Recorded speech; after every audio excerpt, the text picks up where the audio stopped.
ஒரு பெரிய காடு. அந்த காட்டுக்கு மத்தியில் ஒரு ஆசிரமம். அங்கே ஒரு முனிவர் இருந்தார்.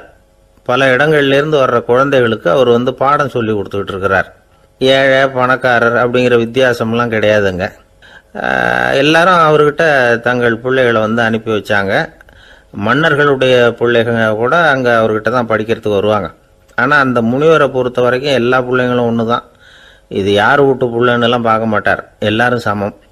மாணவர்கள்லாம் அங்கேயே மாத கணக்கில் வருஷ கணக்கில் தங்கியிருந்து பாடம் கற்றுக்கிட்டு போகிறது வழக்கம். அவராக பார்த்து போன்னு சொல்கிற வரைக்கும் அங்கேயே இருக்கணும், படிக்கணும். குருகுல வாசம்.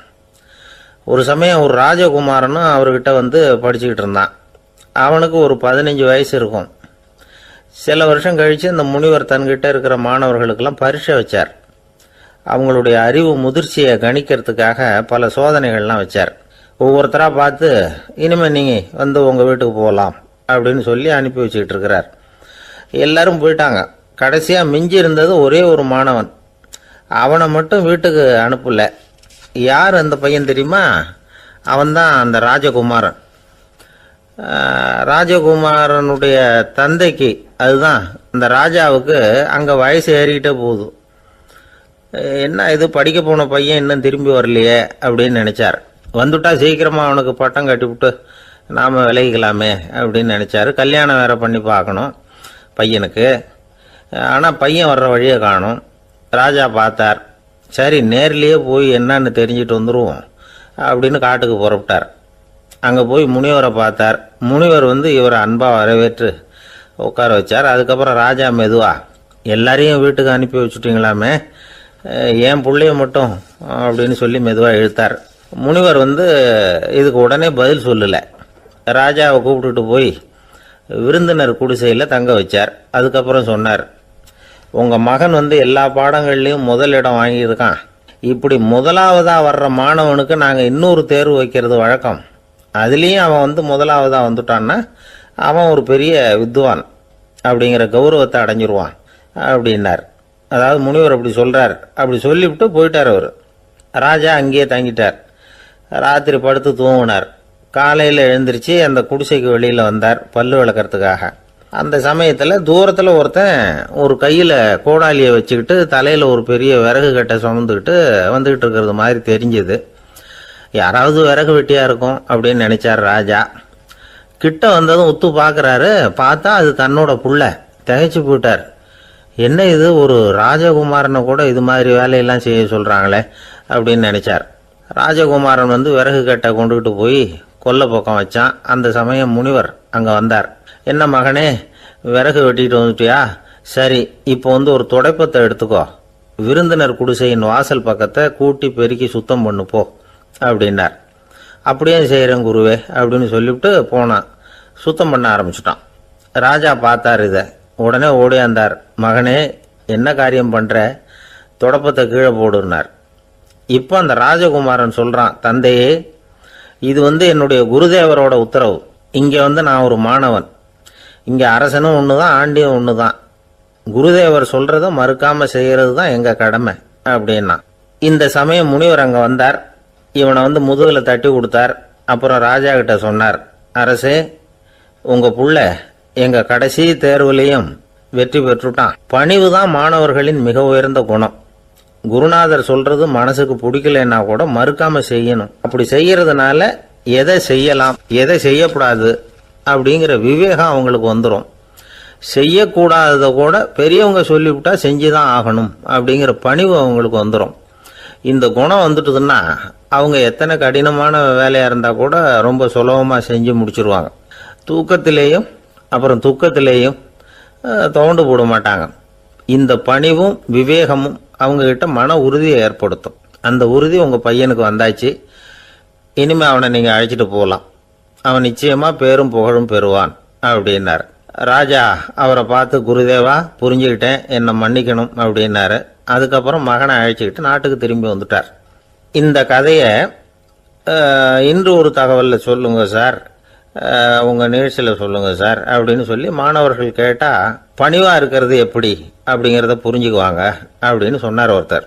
சரி சொல்லுவோம், அதுக்கு முன்னாடி நேர்லேயே ஒரு பையன்கிட்ட சொல்லி பார்க்கலாமே அப்படின்னு தோணுச்சு. உடனே ஒரு பையனை கூப்பிட்டோம்.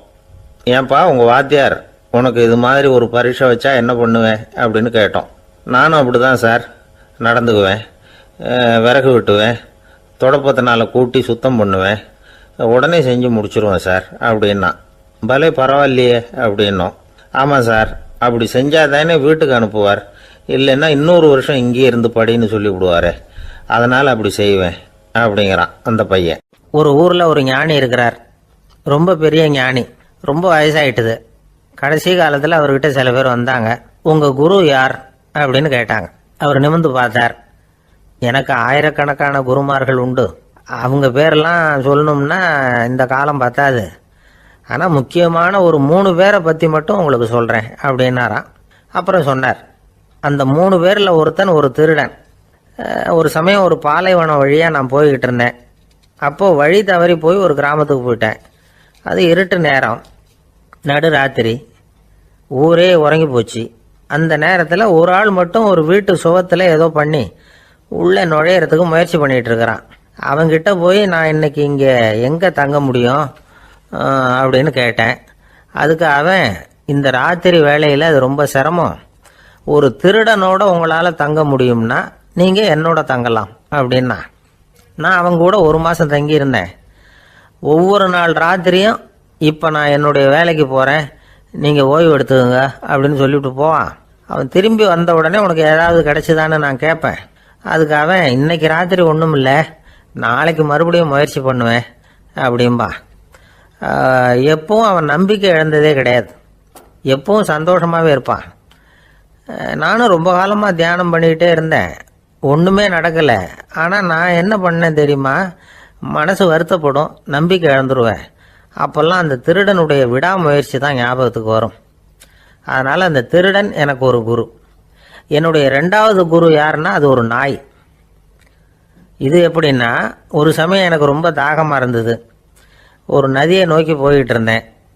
அப்போ ஒரு நாயும் வந்தது, அதுக்கும் தாகம், ஓடி வந்து ஆற்றை பார்த்துது. அதோட நிழல் வந்து ஆற்றுல தெரிஞ்சுது. அதை பார்த்ததும் பயந்துட்டுது. அதாவது அது தன்னுடைய சொந்த உருவத்தையே கண்டு பயந்தது. அதை பார்த்து குறைக்குது, திரும்பி ஓடிச்சு. ஆனால் அதுக்கு தாகம் அதிகமாக இருந்ததுனால அது மறுபடியும் திரும்பி வந்தது. பார்த்தா மறுபடியும் தண்ணியில் நாயோட உருவம் தெரியுது. இப்படி சில தடவை பண்ணிச்சு. இருந்தாலும் கடைசியில் தண்ணியில் குதிச்சுட்டுது துணிஞ்சி. இப்படி குதித்த உடனே அதோட உருவமும் மறைஞ்சுட்டுது. இதை பார்த்தேன். நான் என்ன புரிஞ்சுக்கிட்டேன்னா, எவ்வளவுதான் பயம் இருந்தால் கூட ஒருத்தன் தைரியமாக காரியத்தில் இறங்கணும் அப்படிங்கிறத புரிஞ்சுக்கிட்டேன். இந்த போதனை அந்த நாய்கிட்ட இருந்து எனக்கு கிடைச்சிது. இது ஒன்று. அடுத்தது என்னுடைய 3வது குரு யாருன்னா அது ஒரு சின்ன குழந்தை. நான் ஒரு சமயம் ஒரு நகரத்துக்கு போனேன். அங்கே ஒரு குழந்தை எரிகிற மெழுகுவத்தி ஒன்று எடுத்துக்கிட்டு வந்தது. நான் அந்த குழந்தைய பார்த்து வேடிக்கையாக கேட்டேன், ஏன் பாப்பா இந்த மெழுகுவத்தியை நீயாவே கொளுத்துனியா அப்படின்னு கேட்டேன். ஆமான்னுது அந்த குழந்தை. சரி, இந்த மெழுகுவத்தி முன்னாடி எரியாமல் இருந்தது, இப்போ எரியுது, இந்த மெழுகுவத்திக்கு வெளிச்சம் எங்கேருந்து வந்தது, அதை எனக்கு காட்ட முடியுமா அப்படின்னு கேட்டேன் அந்த குழந்தைகிட்ட. இதுக்கு அந்த குழந்தை சிரிச்சுக்கிட்டு அந்த மெழுகுவத்தியை ஊதி அணைச்சுட்டுது. அதுக்கப்புறம் என்னை பார்த்து கேட்டுது, இப்போ இந்த மெழுகுவத்தியின் வெளிச்சம் போனதை பார்த்தீங்க இல்லையா, அது எங்கே போச்சுன்னு எனக்கு சொல்லுங்க அப்படின்னுது. அந்த குழந்தை இப்படி கேட்டதும் என்கிட்ட இருந்த ஆணவம் அழிஞ்சுட்டுது. நான் படித்ததெல்லாம் அந்த வினாடியில் சுக்கு நூறாக போயிட்டுது. என்னுடைய முட்டாள்தனத்தை நான் உணர்ந்தேன் அப்படின்னு இவ்வளவும் அந்த ஞானி விவரமாக சொன்னாராம். அதனால் நாம் இன்னார்கிட்ட இருந்து தான் இதை கற்றுக்கணுங்கிறது இல்லை, யாருக்கிட்ட இருந்தும் எதையும் கற்றுக்கலாம். நம்மால் ஒருத்தன் ஒரு நாய் வளர்த்துக்கிட்டு இருந்தான். அந்த நாய்க்கு வால் கிடையாது, யாரோ ஏற்கனவே வெட்டி எடுத்துட்டாங்க. இந்த நாய் தான் சார் எனக்கு குரு, அதுகிட்டே இருந்து கூட நான் பாடம் கற்றுக்கிட்டு இருக்கிறேன் அப்படின்னா. அப்படி என்ன கற்றுக்கிட்டேன் இந்த வால் இல்லாத நாய்கிட்டே இருந்து அப்படின்னு கேட்டோம். நாம் யாருக்கிட்டையும் வாலாட்டக்கூடாது அப்படிங்கிற பாடத்தை அதுகிட்டே இருந்து தான் நான் கற்றுக்கிட்டேன் அப்படின்னா. ஒரு அரசனும் அமைச்சரும் ஒரு நாள் ரொம்ப சாவகாசமாக பேசிக்கிட்டு இருந்தாங்களாம். அரசன் அமைச்சரை பார்த்து ஒரு கேள்வி கேட்டிருக்கார். ஏங்க அமைச்சரே, ஆசை இல்லாத ஒரு மனுஷனால் இருக்க முடியுமா அப்படின்னு. ஏன் முடியாது, துறவி அப்படிங்கிறவங்கெல்லாம் அப்படிப்பட்டவங்க தானே அப்படின்னாராம் அமைச்சர். அவங்கெல்லாம் உண்மையிலேயே ஆசையை விட்டவங்க தானே அப்படின்னு கேட்டாராம் ராஜா. அப்படி தான் இருக்கணும் அப்படின்னாராம் அமைச்சர். அப்படின்னா ஆசையே இல்லாத ஒரு உண்மையான துறவியை நான் பார்க்கணுமேன்னார். அது என்ன பிரமாதம், அதுக்கு நான் ஏற்பாடு பண்ணுறேன் அப்படின்னு விட்டார் இவர். சொல்லிவிட்டு உடனே புறப்பட்டு போனார். அங்கே எங்கே தேடினார். அப்புறம் தான் அவருக்கு புரிஞ்சுது உண்மை துறவியை கண்டுபிடிக்கிறது எவ்வளவு கஷ்டமான காரியம்னு. இருந்தாலும் ராஜா கிட்ட சொல்லியாச்சே உண்மை துறவியை காட்டுறேன்னு. இப்போ என்ன பண்ணுறது? ராஜா கிட்ட சொன்னபடி நடக்கலைன்னா அவருக்கு கோபம் வந்துடும். அமைச்சர் ஒரு யோசனை பண்ணார். அவருக்கு ஒரு வழி தெரிஞ்சுது. அதுதான் சரின்னு முடிவு பண்ணார். அதாவது அந்த ஊரில் அவருக்கு தெரிஞ்ச நாடக நடிகர் ஒருத்தர் இருக்கிறார், நல்லா நடிப்பார். அவரை போய் பார்த்தார். இதை பாருப்பா, எனக்காக நீ ஒரு காரியம் செய்யணும்னார். என்னன்னு கேட்டார் அவர். நீ ஒரு துறவி மாதிரி கொஞ்ச நேரத்துக்கு நடிக்கணும். ராஜா உன்னை பார்த்துட்டு போகிற வரைக்கும் நடி, அது போதும். அதுக்காக உனக்கு 10,000 ரூபா தரேன் அப்படின்னார். அவர் எந்த காலத்தில் இவ்வளவு பணத்தை மொத்தமாக பார்த்துருக்கார். அதனால் உடனே சரின்னு ஒத்துக்கிட்டார். அமைச்சர் அரண்மனைக்கு திரும்பி வந்தார். என்ன அமைச்சரே, இன்னுமா ஒரு உண்மையான துறவி கிடைக்கலன்னார். உண்மையான துறவி ஒருத்தரை இப்போ தான் கொஞ்ச நேரத்துக்கு முன்னாடி பார்த்து பேசிவிட்டு வர்றேன். அவர் நம்ம ஊருக்கு வெளியில் குளத்தங்கரையில் உள்ள ஒரு ஆலமரத்துக்கு அடியில் உட்காந்துருக்கிறார் அப்படின்னார் இவர். அப்படின்னா உடனே புறப்படுங்க அப்படின்னார் ராஜா. பரிவாரங்களோடு புறப்பட்டார். அங்கே அந்த மரத்தடியில் அந்த ஆள் வேஷம் போட்டுக்கிட்டு துறவி மாதிரி உட்காந்துருக்கிறான். ராஜா நேராக போனார். அந்த துறவி காலில் பொத்துன்னு விழுந்து வணங்கினார். உடனே ராணியும் அவர் காலில் விழுந்தாங்க. அடுத்தபடியாக அமைச்சர் விழுந்தார். அவருக்கு தெரியும் இது நம்ம ஆள் தான்னு. இருந்தாலும் என்ன பண்ணுறது, நேரம். அப்புறம் பரிவாரங்கள்லாம் துறவி காலில் விழுந்து ஆசீர்வாதம் வாங்கிட்டாங்க. ராஜா அப்புறமா தங்கத்தட்டில் பொண்ணையும் பொருளையும் வச்சு அந்த துறவிகிட்ட ரொம்ப பணிவாக நீட்டுறார். தாங்கள் தயவு பண்ணி இதை ஏற்றுக்கணும் அப்படின்னு வேண்டிக்கிட்டார். அந்த துறவி பற்று இல்லாமல் அதை பார்த்தார். எல்லாத்தையும் திறந்துட்ட எனக்கு இதெல்லாம் எதுக்காக அப்படின்னு சொல்லி அதை மறுத்துட்டாராம். ஆஹா, உண்மையான துறவியை பார்த்துட்டோம் அப்படிங்கிற ஆனந்தம் அரசருக்கு. ரொம்ப நிம்மதியாக திருப்தியாக திரும்பி வந்தார் அரண்மனைக்கு. அதுக்கப்புறம் அமைச்சர் யாருக்கும் தெரியாமல் அந்த துறவிகிட்ட ஓடினார். சொன்ன பிரகாரம் பணத்தை நீட்டினார். இந்தப்பா, நான் உங்ககிட்ட சொன்னபடி 10,000 ரூபா பணம் எடுத்துக்கோ அப்படின்னார். அந்த ஆள் ராஜா கிட்ட சொன்னது மாதிரியே எல்லாத்தையும் திறந்துவிட்ட எனக்கு இதெல்லாம் எதுக்காக வேணாம் அப்படின்னு விட்டாராம். நடித்த வரைக்கும் போதும்ப்பா, இனிமேல் இந்த நாடக வசனம்லாம் வேணாம், வேஷத்தை கலைச்சிரு, பணத்தை வாங்கிக்கோன்னார். இல்லைங்க, இது வேஷம் இல்லை, இது வசனமும் இல்லை, இது உண்மை. கொஞ்ச நேரம் துறவி மாதிரி நடித்ததுக்கே இந்த தேசத்து ராஜா, ராணி, அமைச்சர், பரிவாரங்கள் எல்லாம் என் காலில் விழுந்து வணங்குறாங்க. அப்படின்னா உண்மையான துறவியாக இருக்கிறது எவ்வளவு பெருமையான விஷயம்.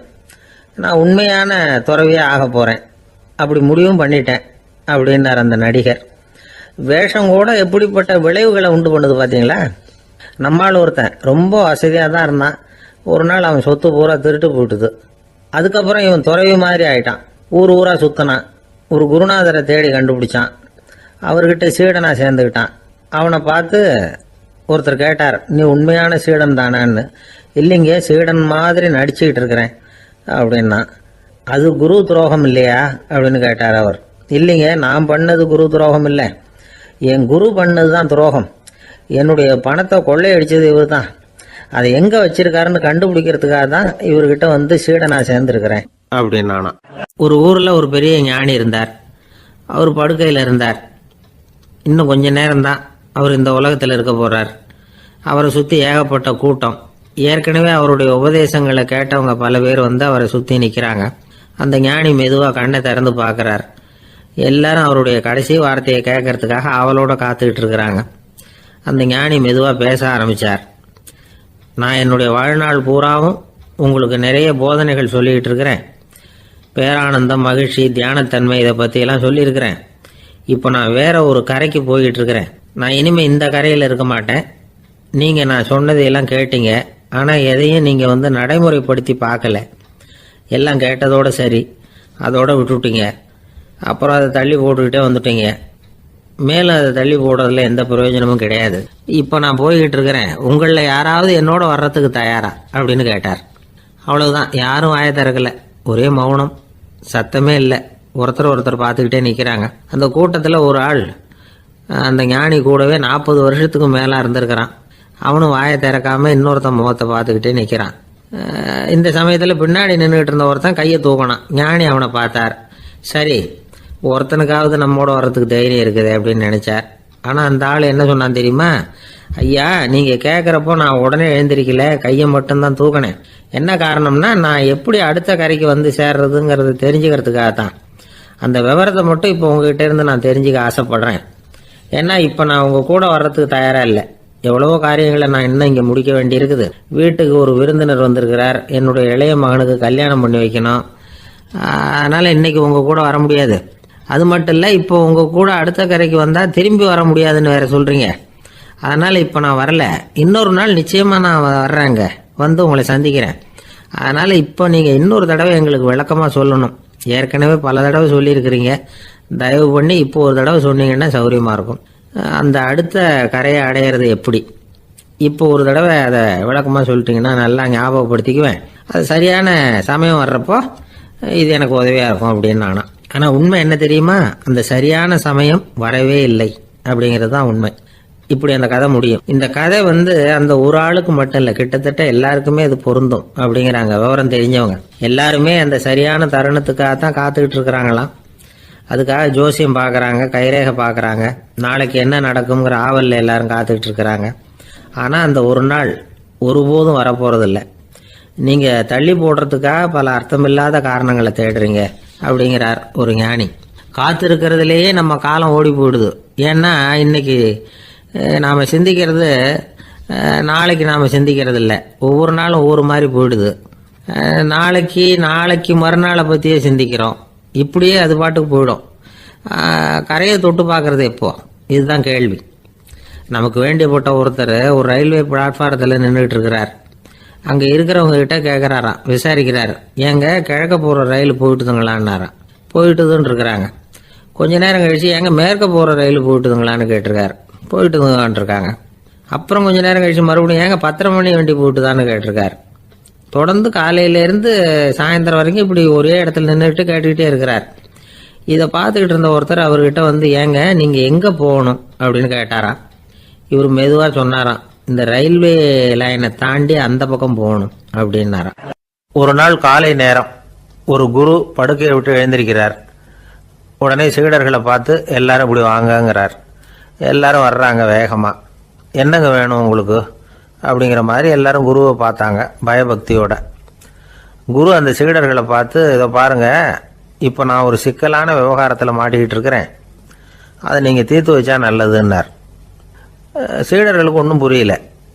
என்ன இது இவர் இப்படி சொல்கிறாரு, நமக்குள்ள எல்லா விவகாரங்களையும் தீர்த்து வைக்கிறவர் நம்ம குருநாதர், அவருடைய விவகாரத்தை நாம் தீர்த்து வைக்கிறதா, ஆச்சரியமாக இருக்குதே, குருநாதருக்கே சிக்கலா அப்படின்னு யோசனை பண்ண ஆரம்பித்தாங்க.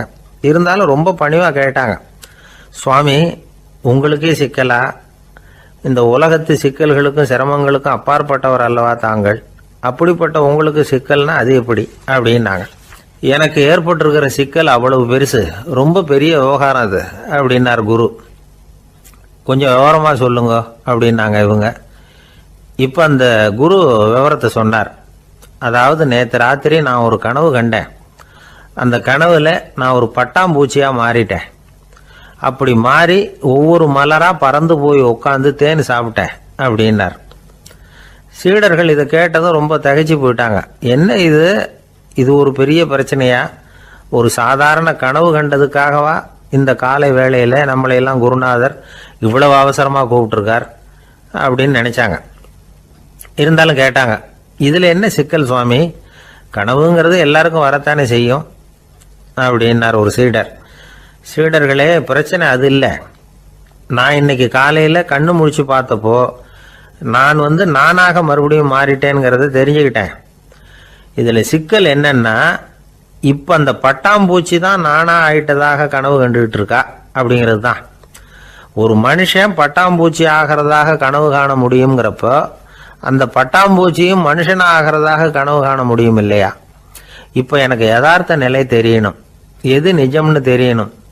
நேற்று ராத்திரி நான் கண்டது கனவா, அல்லது இது பட்டாம்பூச்சி கண்டுகிட்டு இருக்கிற கனவா? இதுதான் குரு கேட்ட கேள்வி. இதை கேட்டதும் சீடர்கள் ரொம்ப குழம்பி போயிட்டாங்க. சுவாமி, இது வரைக்கும் நாங்கள் தூங்குறப்ப பார்க்கறது கனவுன்னும் மூழ்கிட்டு இருக்கிறப்ப பார்க்கறது நனவுன்னு நம்பிக்கிட்டு இருக்கிறோம். இப்போ எங்களை ரொம்ப குழப்பிட்டீங்க, இதுக்கு பதில் சொல்ல எங்களுக்கு சக்தி இல்லை அப்படின்னு சொல்லிவிட்டாங்களாம். அதுக்கப்புறம் அந்த குரு சொன்னாராம், நினைவு தான் முக்கியமான அம்சம். முடிவு கட்டம்னா பகலின் நினைவுகளை விட இரவின் கனவுகளே ரொம்ப உண்மை. ஒருத்தன் தூங்க போனா தூங்கிக்கிட்டே இருந்தா அவன் காணும் கனவு பொய்ங்கிறத அவன் உணர மாட்டான். ஒவ்வொரு கனவும் காணும் பொழுது அது ரொம்ப உண்மையாக தான் தெரியுது. ஒரு கனவு கூட உண்மை இல்லைன்னு கனவுல தோன்றுவதே இல்லை அப்படின்னார் குரு. அகில வாழ்வு அத்தனையும் சொற்பனம் கண்டாய் அப்படிங்கிறார் தாயுமானவர். ஆகையினால நம்ம கனவுலேருந்து நாம் என்னைக்கு முழிச்சுக்க போகிறோம் அப்படிங்கிறது தான் ஒரு முக்கியமான கேள்வி. ஒருத்தர் வந்தார், காலில் கட்டோடு வந்தார். என்னங்க காலில் கட்டுன்னு? சார், நேற்று ராத்திரி தூக்கத்தில் எங்கள் வீட்டு கூரையில் ஏணியை சாத்தி வச்சு இறங்கினப்போ வழுக்கி விழுந்து காலை உடச்சிக்கிட்டேன்னார்.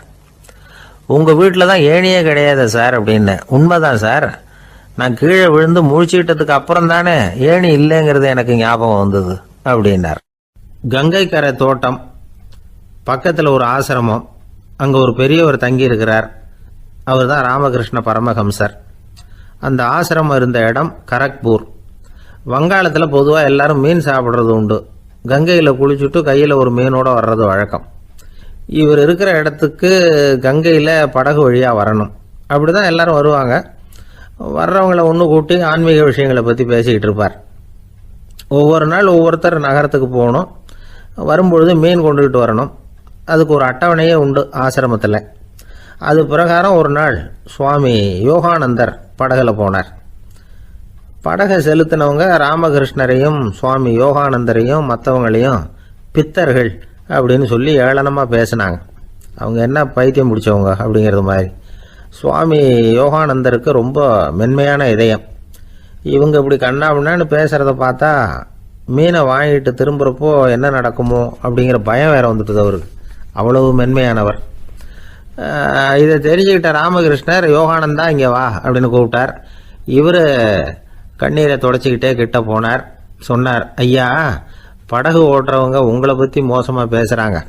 என்ன திட்டினா பரவாயில்ல, ஆனால் உங்களை அவங்க திட்டுறாங்க. அதை என்னால் தாங்கிக்க முடியல அப்படின்னார். இதை கேட்டதும் ராமகிருஷ்ணருக்கு கோபம் வந்துட்டு தான். என்னது, உன்னுடைய குருவை பற்றி அவங்க மோசமாக பேசும்பொழுது நீ சும்மா இருந்தியா? வெளியில் போ அப்படின்னு விட்டார். குரு நிந்தனை செய்கிறப்போ அதை கேட்டுக்கிட்டு சும்மா இருக்கலாமா? குரு நிந்தனையை கேட்டால் பாவம் இல்லையா? என்னை தூற்றும் போது அவங்க பாவம் செய்கிறாங்க. அதை கேட்டுக்கிட்டு நீ சும்மா இருந்தால் நீயும் பாவம் செய்கிற அப்படின்னாராம். அடுத்த நாள் சுவாமி நிரஞ்சனானந்தர் போக வேண்டிய நாள்.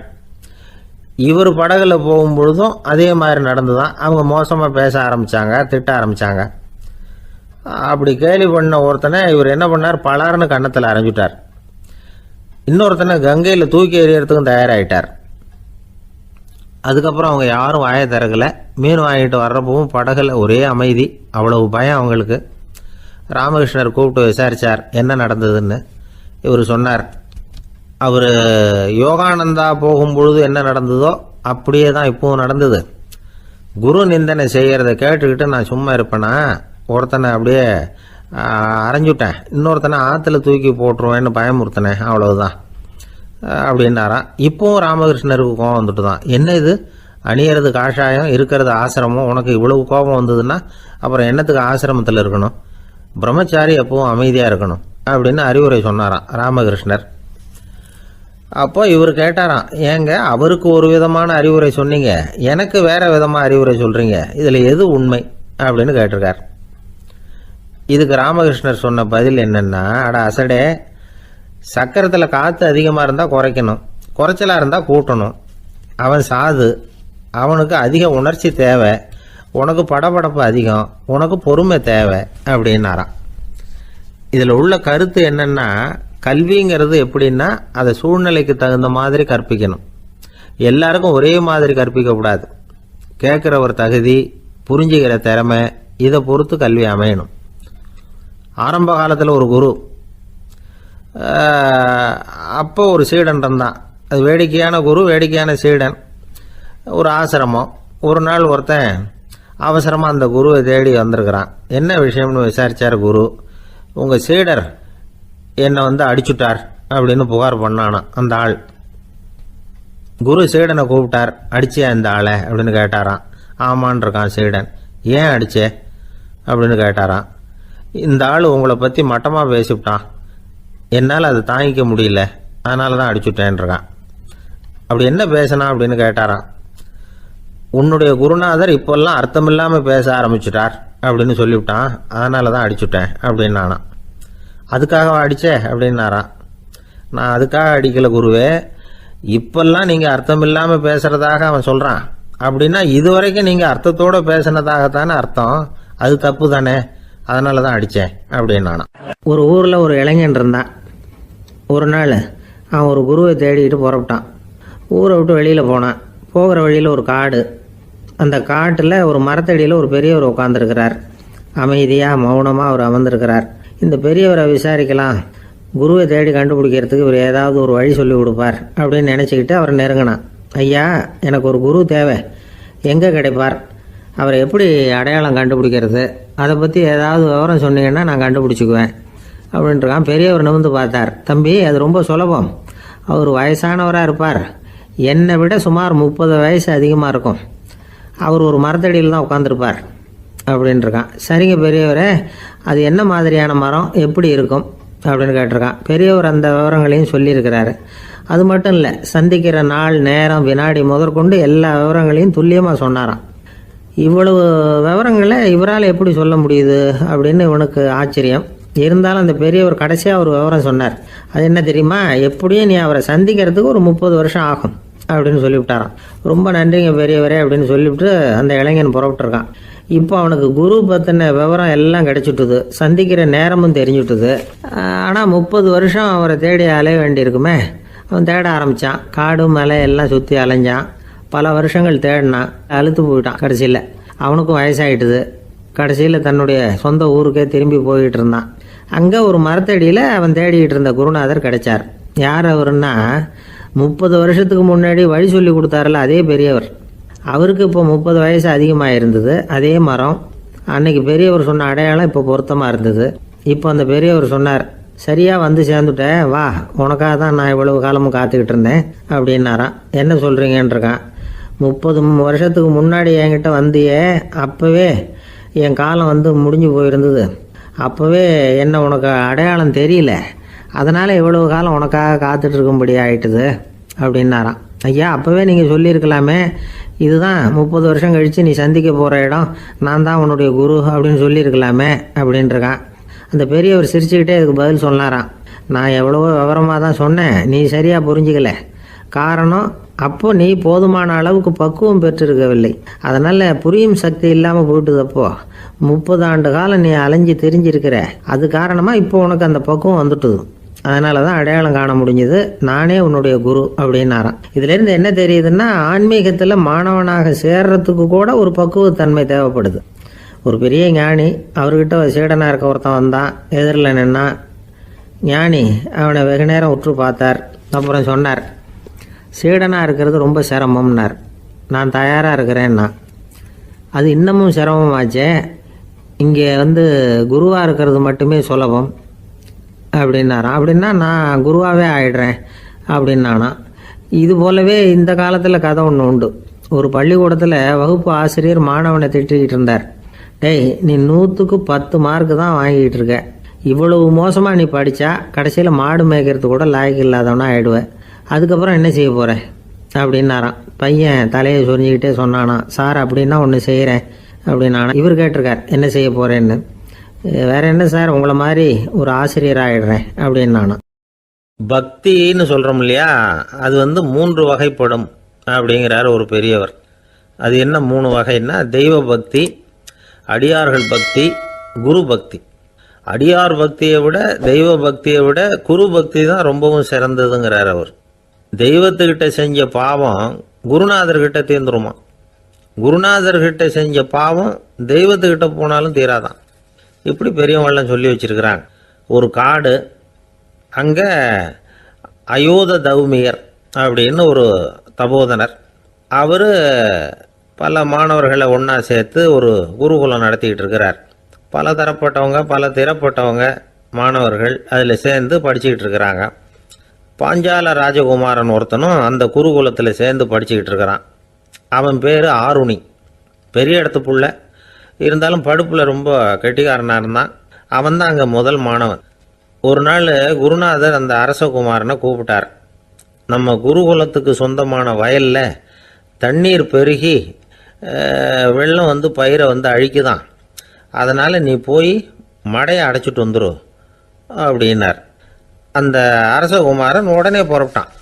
குருநாதர் சொல்லிட்டார்ல, உடனே புறப்பட்டான். நான் பெரிய இடத்து பிள்ளையாச்சே, ராஜகுமாரனாச்சே, ரொம்ப செல்வாக்கூட வளர்ந்தவனாச்சே, நான் போய் வயலில் இறங்கி வேலை செய்கிறதா அப்படின்னுலாம் அவன் நினைக்கல. குருநாதர் கட்டளையை நிறைவேற்ற வேண்டியது நம்ம கடமை அப்படின்னு நினச்சான். உடனே ஒரு மண்வெட்டியை தூக்கி தோளில் வச்சுக்கிட்டு புறப்பட்டு போயிட்டான். வயலுக்கு போனான். பார்த்தான், தண்ணி கரையை உடச்சிக்கிட்டு வயலுக்குள்ளே ஏகமாக பாஞ்சிக்கிட்டு இருக்குது. இவன் மண்வெட்டியால் களிமண்ணை புல்லோடு சேர்த்து புல் பத்த மாதிரி வெட்டி வெட்டி போட்டான். இருந்தாலும் மடையை அடைக்க முடியல. தண்ணி அதை மீறி வந்துக்கிட்டே இருக்குது. தண்ணி வந்து வேகமாக வயலுக்குள்ளே போய்கிட்டே இருக்குது. போடுற பத்தையெல்லாம் கரைஞ்சி கரைஞ்சி போயிட்டுருக்கு. இருந்தாலும் இவன் தன்னுடைய முயற்சியை கைவிடலை. வெட்டி வெட்டி போட்டுக்கிட்டே இருக்கிறான். காலையில் அங்கே போனவன் சாயந்தரம் வரைக்கும் இப்படி செஞ்சுக்கிட்டு இருக்கிறான். உடம்பும் மனசும் ரொம்பவும் சோர்ந்து போச்சு.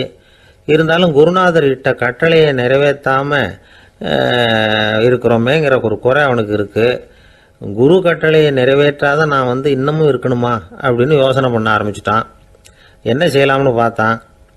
நம்ம குருநாதர் இட்ட பணிக்காக இந்த உடம்பையே தியாகம் பண்ணலாம் அப்படின்னு முடிவு பண்ணான்.